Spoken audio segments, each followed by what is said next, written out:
কথা কন না গেলে কি দেয়, এত দুষ্ট পোলাপান দেখেন। আমি যে এতক্ষণ ওয়াজ করলাম, ও কি বলছে, আমাদের ভালোবাসা কেন টেকে না? একটু দোয়া করবেন। কি আজব প্রশ্ন দেখছেন। এখন এরা তো আর লেখেনি যে স্বামী স্ত্রীর ভালোবাসা না প্রেমিক প্রেমিকের ভালোবাসা, এটা তো লেখে না। দেখছেন পোলাপান, দেখছেন আমাদের ভালোবাসা কেন টেকে না, একটু দোয়া করবেন। এখন এই যে ছেলেটা লেখছো, বাবা তুমি কি ভালোবাসার দোয়া চাইতেছো? তোমার ভালোবাসাতে টিকবে, এটা কোন ভালোবাসা, প্রেমিক প্রেমিকা না স্বামী স্ত্রী? এটা লেখা লাগবে বাবা। তো যাই হোক, সামনেরটা মানে ওরে সামনে নেব, এ কি আর আসবে? যাই চিঠি পাঠাইছে ওই ছেলে আছে বাবা? নাই নাই, ও আসবে না, ওরে আর পাবেন না। টর্চ লাইট জ্বলে ওরে পাবেন না, ও কি আর আসে? ও বলতেছে আমি লেখেই ভুল করছি। যুবক তোদের পায়ে হাত ধরে অনুরোধ করতেছি, পা দুটো আগায় দে সোনা। আমি তোদের পা ধরে বলে দিয়ে যাই, পুলিশে ধরলে বাঁচবি, র্যাবে ধরলে বাঁচবি, কিন্তু খবরদার কোন নারীর ফাঁদে পড়লে, ছলনার মায়া জালে পড়লে, কোন নারীর মিষ্টি কথার মায়া রূপের জালে একবার যদি পা আটকে যায়, ফান্দে পড়িয়া বগা কান্দে রে, সারা জীবন কেঁদেও ওই কান্নাগিনীর বিষাক্ত সবল থেকে তোরা বাঁচতে পারবি না। ওরা ছেলেদের ভালোবাসে না, ওরা ছেলেদের মন নিয়ে ব্যবসা বাণিজ্য করে। যে যত দামি গিফট করে তারে তত বেশি ভালোবাসে। মহিলাদের মন আকাশের রং ধনুর মতন, মুহূর্তে মুহূর্তে রং বদলায়। এই জন্য খবরদার, বিশ্বাস করা যাবে না। আর বিয়ের আগে কোনো অবৈধ প্রেম ভালোবাসা করা যাবে না। 20 বছর বয়স হয়নি যুবক আশ্চর্য হয়ে যায়, বাড়িতে এসে বলে মা উত্তরপাড়া লাকিকে আমি কথা দিয়েছি, রাজি দেখলে 1 চাপন না হলে 2 চাপন। পিতা মাতা রাজি হয় না, পালিয়ে যা বিয়ে করে। 3 মাস পরে ভালোবাসা জানলা ভেঙে ফেলে যায়। আর বাড়ির ফোন দিয়ে কয় আম্মা কি ভুল করছি আম্মা, কেন্দ্রের লাভ হবে না। অতএব পিতা মাতার মনে কষ্ট দিয়ে পিতা মাতার অবাধ্য হয়ে যারা বিয়ে করবা, ডায়েরিতে গোলাম রব্বানির কথাটা লিখে নাও। পিতা মাতার অবাধ্য হয়ে মা বাবার মনে কষ্ট দিয়ে যারা বিয়ে করবা, জীবনে কোনদিন কখনো সুখী হতে পারবা না। পিতা মাতার দোয়া আছে যেখানে ভাগ্য খুলবে। এই মাতবাড়ি করো না, এই কথা কর না কেন? যে বাবা মা জন্ম দিতে পারছে, একটা বউ দিতে পারবে না? মাতবাড়ি করো তুমি না, তুমি সেই বোঝো। ছেলেটা কোথাকার, এই কথা কর না কেন?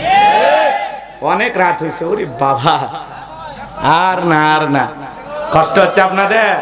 হ্যাঁ, রাত 11টায় তুলে দেখুন হারু। এটা সকাল সকাল দেবেন যাতে বয়ান মনের 7 মিনিটে করা যায়। কথা কন ঠিক কিনা? বাইসে থাকলে তো আবারও দেখা হবে। কষ্ট হচ্ছে আপনাদের? তাহলে যুবক তোমাদের পায়ে হাত দিয়ে অনুরোধ করি, শোনা, বিয়ের আগে কোনো ধরনের অবৈধ প্রেম ভালোবাসা করা যাবে না। মা বাবার পছন্দের মেয়েকে বিবাহ করবা। কোন কোন যুবক হাত তুলে দেখা? আল্লাহ যুব সমাজকে হেদায়েত দান করেন, জোরে বলেন আমিন। এক চাচাও হাত তুলছে, এই বয়সে রিস্ক নেবেন? রিস্ক নেন না, বিয়ে করা মানে জ্বালা, ওটা রিস্ক নেন না আপনি। আর চাচি যদি হাত তোলা দেখে আজকের ভিডিও, বাড়ি ঢুকতে দিবি না। অতএব সাবধান। রাগ করতেছেন আপনারা? তাহলে যুবক যারা আছেন, মা বোনেরা যারা ওয়াজ শুনতেছেন, মা আপনারা নিজেরা একটু সংযত হন। হ্যাঁ, বাড়ি আপনার সেই সিরিয়াসগঞ্জ, আর আপনি প্রেমের টানে চলে আসেন টাঙ্গাইল। আপনার প্রেমের এত পাওয়া, হ্যাঁ কথা কন না? এরকম ঘটনা ঘটতেছে না? এখন আসছে বিবাহের দাবিতে ছেলের বাড়িতে অনশন ধর্মঘাট করতেছে। তখন মানুষ বলতেছে মা তোমার বাড়ি কয় সিরিয়াসগঞ্জ, তো তুমি এই গ্রামে, কয় এই গ্রামের বল্টু। কি করছে? কয় মোবাইলে প্রেম করেছে। আর কি করছে? বলে আমরা স্বামী স্ত্রীর মতো হোটেলে, আর কিছু বললাম না। বুঝে নেন, রাগ করতেছেন। তো এখন ঘটনা কি বলো? কয় না আমি বলতে পারবো না। কি হয়েছে না বললে আমরা কেমনি বুঝবো মা? তোমার কি বিয়ে হয়েছে আগে? বলে হ্যাঁ। আগের স্বামী কি করছে? কয় ডিভোর্স দিছে। বাচ্চা? কয় 2টা আছে, মায়ের কাছে রাখা আসছে। তো বল্টু? কয় বল্টু আমার আগের স্বামীর চেয়ে ভালো। তো ভালো তো গেটের তালা লাগাছে কে? কথা কয় না কে? এই ছেলের বাড়িতে নেই, তালা ঝুলে চলে গেছে, ফোন দিলে আর রিসিভ করে না। কথা কয়? এই জন্য মা বোন থেকে বলি, মা খবরদার, খবরদার, স্বামী আছে, সন্তান আছে, স্বামী খারাপ হোক, বদমাজাজি হোক, নিঃস্বাকর হোক, যতটাই খারাপ হোক, একটু ধৈর্য নিয়ে সংসার করেন। আমার স্বামী সেই খারাপ, এই তোমার স্বামী ফিরাউনের চেয়েও খারাপ। হ্যাঁ, স্বামী খারাপ, কয়টা স্বামী দেখে আসছিস পাগলি? কি মনে করো ওই একজন মিষ্টি মিষ্টি কথা বলে ওর সংসার কর, 3 মাস পরে ওর আসল রূপ বের হয়ে আসবে। পাগলি। এই জন্যে কোন পরকীয়া প্রেম করা, এই পরকীয়ার অভিশাপে হাজার হাজার পরিবার নিঃস্ব ধ্বংস। কথা কর, হাজার হাজার পরিবার। আমার সোনার দেশটা খাইছে রে পরকীয়া প্রেমে, আমার বাংলাদেশটা খাইছে রে পরকীয়া প্রেমে। এই পরকীয়া প্রেমের অভিশাপে হাজারো পরিবার। একটা নারী চিন্তা করেন, সন্তান রেখে আর একটা পুরুষের হাত ধরতে সাহস পায় কিভাবে? কষ্ট হচ্ছে আপনাদের? তাহলে আমরা যৌবন কালে ইবাদত করবো কার? প্রেম প্রীতি করে অবৈধ কোনো সম্পর্ক করে আমরা আমাদের এই সুন্দর জীবনটা নষ্ট করব না। আমরা আল্লাহর ইবাদতে কাটাবো। আর বউ তো একটা পাওয়াই যায়, ওই টেনশন নাই। খামাখা প্রেম কইরা আগে আগে গিফট দিয়া নিজেকে নিঃস্ব করার দরকার নাই। কথা কয় না, বুঝো না? প্রেম করলে পকেট ফাঁকা হয়ে যাবে।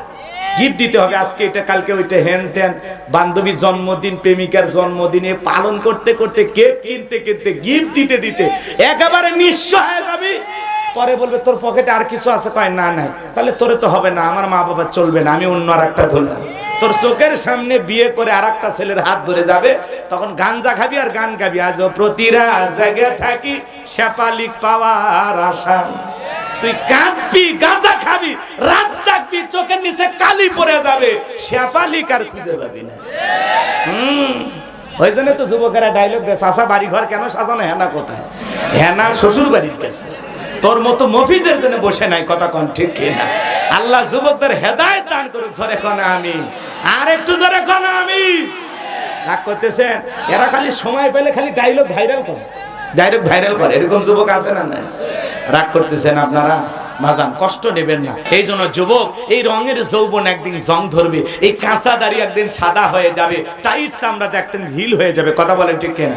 ও তোমার গহনা দিন ভো রাইয়া যাইবে, গহনা দিন ভো রাইয়া যাইবে, যৌবনে লাগবে ভাটি। ওই যে দেখো ডাকিতেছে তোমায় কবরের মাটি। বলেন বলেন, ওই যে দেখো ডাকিতেছে তোমায় কবরের।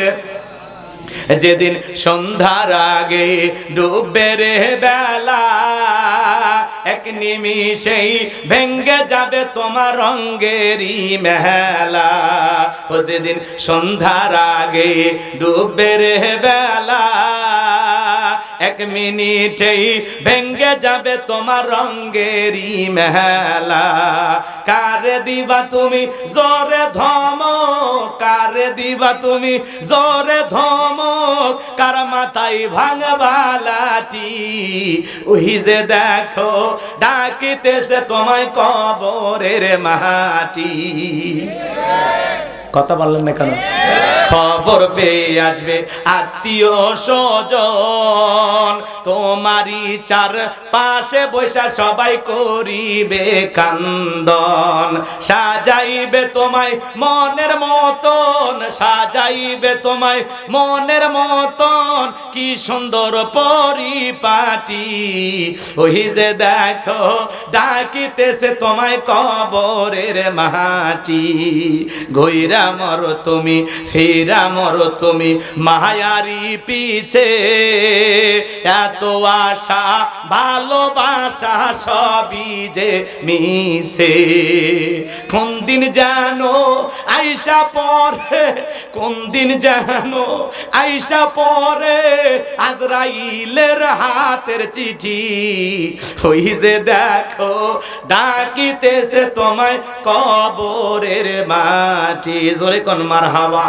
এই জন্য যুবক রে, এই রঙের যৌবন একদিন জং ধরে শেষ হয়ে যাবে, টাইট চামড়াটা ঢিল হয়ে যাবে। যুবক রে, এই যৌবন কালে লম্বা সময় রুকুতে থাকতে পারবা, লম্বা সময় সিজদা দিতে পারবা, ঠান্ডা পানিতে ওযু বানাইতে পারবা।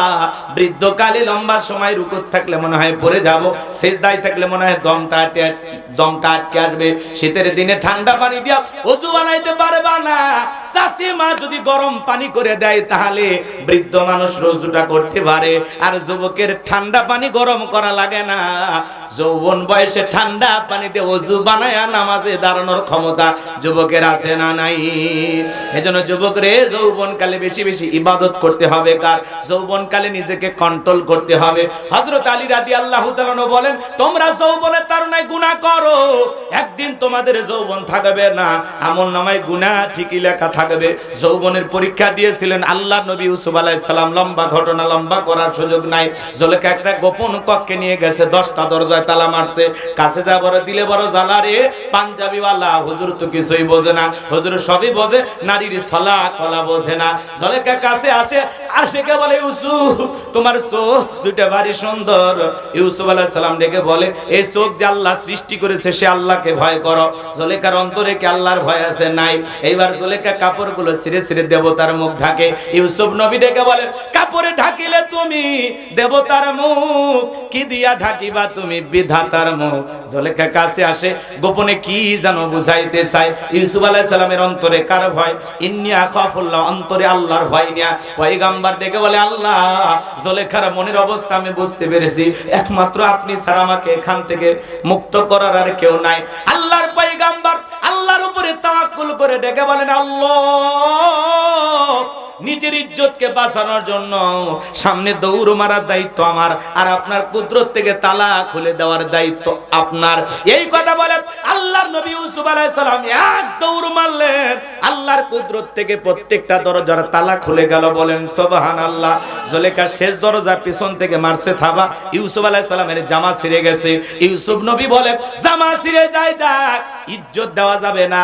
শেষ দরজায় জুলেখা, ইউসুফ নবী তাকায় দেখে জুলেখার স্বামী আজিজ মিসর দাঁড়ায় আছে। স্বামীকে দেখা মাত্র জুলেখা নেকা কান্নার অভিনয় শুরু করে দিল। কিছু কিছু মহিলা দেখেন না, কথা বলার আগে কান্দে দে, দুনিয়াতে আমার কেউ নাই, কেউ নেতে বেঁচে আছো কিসব কথা কন্যা কেন। কিছু কিছু মহিলা দেখবেন কথা বলার আগে কান্দে দেয়, চোখের পানি লাগেই থাকে। যার বউ কথায় কথায় কান্দে, বুঝবেন ওর ভিতরে ভেজাল আছে। কথা বল। যেই মেয়ে সন্ধি সাধবী নেককার আল্লাহওয়ালা, ওই মেয়ের রাগ বেশি।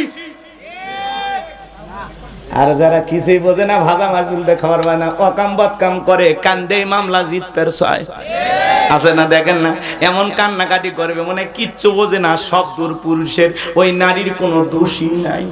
মনে হয় এই মাত্র জান্নাত থেকে পালিয়ে আসছে। কথা কন। যার বউ কথায় কথায় কাঁদে, বাড়ির যা কান দিলে ধমক দেবে, চুপ, কাঁদবি না, এই খবরদার কাঁদবি না। ঘটনা কি হয়েছে কইলা ক, তোর কথা শুনে যদি মনে হয় এই ঘটনায় কাঁদা উচিত, স্বামী স্ত্রী একসাথে জামাত করে কাঁদা হবে, একা কাঁদবি না। কথা কন না কে, রাগ করতেছেন নাকি? চোখে মনে হয় মোটর বসায় রাখছে, বাজান টিপ দেওয়া হয় না। কথা কন ঠিক কি না? এইবার জুলেখা নেকা কান্নার অভিনয় কইরা ডেকে বলে, ও স্বামী, ইউসুফকে ছেলের মতো দেখতাম, আজকে সুযোগ পায় আমার ইজ্জতের দিকে হাত বাড়াইছে, আর একটু দেরি হয়ে গেলে সর্বনাশ হয়ে যেত। আর মনে মনে বলে, মরার স্বামী আসার সময় পাইলি না। মিথ্যা তহমত দিয়া আল্লাহর নবী ইউসুফ আলাইহিস সালামকে ধর্ষণের মামলা দিয়া এক নয় দুই নয় 9.5 বছর জেলখানায় বন্দী রেখেছিল জুলেখা। আজও আলেমদেরকে মিথ্যা ধর্ষণের আসামি বানায়া, মিথ্যা অপবাদ দিয়া জেলখানায় বন্দী করবে যারা, ডিজিটাল জুলেখা তারা। আলেমেরা ধর্ষণকারী হতে পারে। হুজুর বউনিয়া খুলে কয় কাবিন নামা, কয় তোর দাদার কাবিন নামা ছিল। আলেমদের নরম পাইছেন, যা ইচ্ছা তাই বলেন। কথা কন না কে, রাগ করবেন না বাজান, মন খারাপ করবেন না, কষ্ট মনের মধ্যে নেবেন না। যেই জুলেখা মিথ্যা তহমত দিয়ে আল্লাহর নবী ইউসুফ আলাইহিস সালামকে জেলখানায় বন্দী করেছিল, আজও পৃথিবীর জমিনে আলেমদেরকে জেলখানায় বন্দী করে মিথ্যা অপবাদ দিবে যারা, এই যুগের ডিজিটাল জুলেখা তারা। রাগ করেন নাকি?